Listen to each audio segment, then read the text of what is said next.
سن 72 سالگی با قهرمانی جهان رفتن و نتیجه بهتر به دست آوردن عالی ترین و شایسته ترین کار است.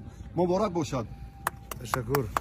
با راستی با فینال برآمدن با ورزشگر هلندی که افضلی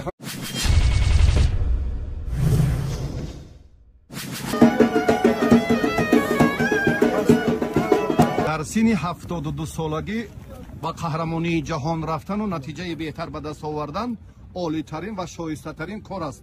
مبارک باشد. تشکر. البته نقشه که ما داشتیم در این فینال نقشه ما عملی گردید و لیکن بعضی حالت هایی بود که در اونجا همین حالت ها